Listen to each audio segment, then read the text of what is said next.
Friends, welcome to my channel. तो आज के वीडियो में हम लोग पढ़ने वाले हैं जीव विज्ञान के प्रैक्टिस करेंगे। और देखिए, ये क्वेश्चन किसी न किसी एग्जाम में पूछे ही गए हैं। तो आप खास करके बीपीएससी 4.0 या किसी भी एग्जाम की तैयारी कर रहे हैं, तो अगर यहाँ से आप इस प्रैक्टिस को लगा लेते हैं तो काफ़ी हद तक आपको हेल्प मिल जाएगा।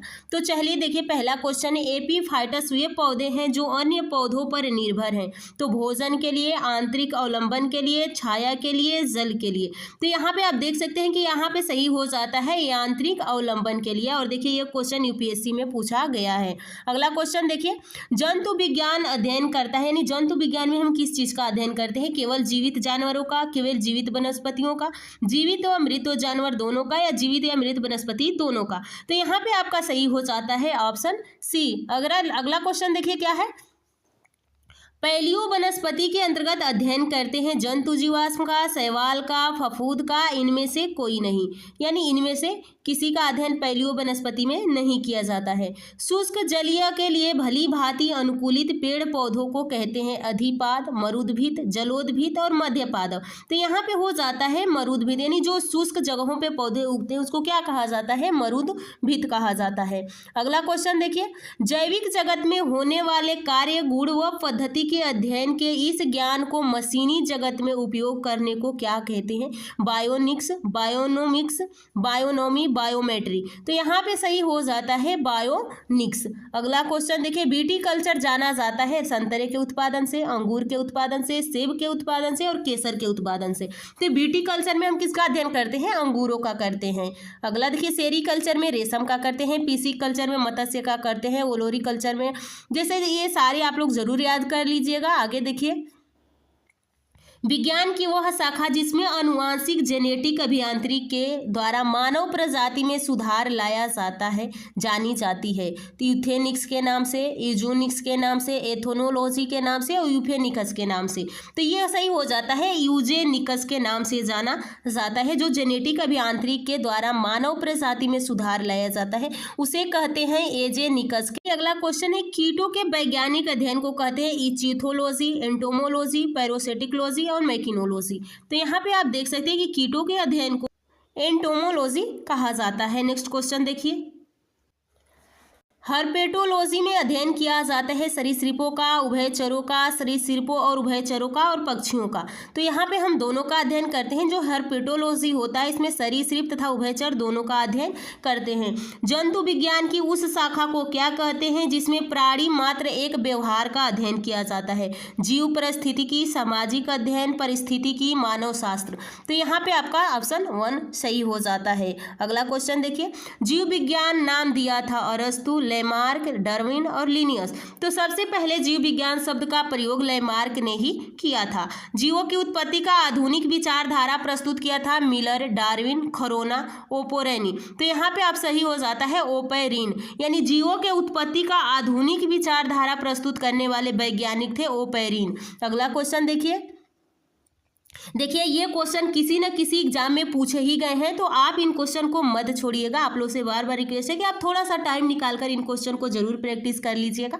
तो देखिए, वृद्धा अवस्था एवं काल प्रभावन के विषय में ज्ञान प्राप्त करने की विधा को कहते हैं ओंकोलॉजी, जेरेंटोलॉजी, टेरेडोलॉजी, ओनिर्थोलॉजी। तो यहाँ पे हो जाता है जेरेंटोलॉजी। अगला क्वेश्चन देखिए, कीट संवर्धन क्या है? यानी कीटों की वृद्धि करने का विज्ञान नाम है, जंतुओं के अध्ययन करने का विज्ञान है, मछलियों के अध्ययन करने का विज्ञान है और कीटों को मारने का विज्ञान है। तो यहाँ पे कीटों की वृद्धि करने का विज्ञान है। आगे देखिए,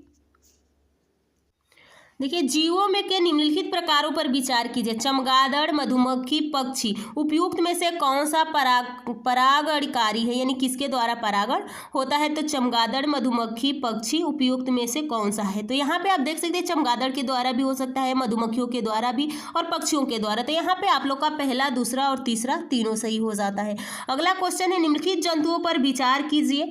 समुद्री गाय, समुद्री घोड़ा, समुद्री सिंह। उपयुक्त में से कौन सा स्तनधारी है? तो यहाँ पे आप देख सकते हैं कि आप लोग का समुद्री गाय, उसके बाद समुद्री घोड़ा, तो घोड़ा में देखिए, और समुद्री सिंह।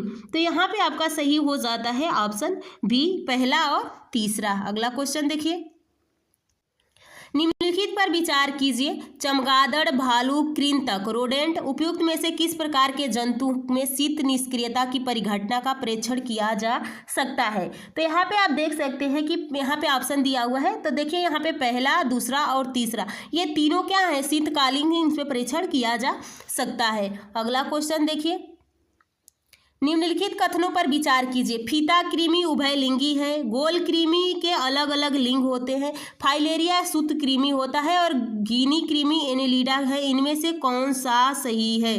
तो यहाँ पे आप देखिए फीता कृमि उभयलिंगी है, सही बात है, और गोल कृमि भी अलग अलग लिंग होते हैं, यानी गोल कृमि के भी अलग अलग लिंग होते हैं। तो आपका यहाँ पे सही हो जाता है ऑप्शन ए। अगला क्वेश्चन देखिए, भारत में पाए जाने वाले स्तनधारी ड्यूगोंग के संदर्भ में निम्नलिखित कथनों में से कौन सा सही है।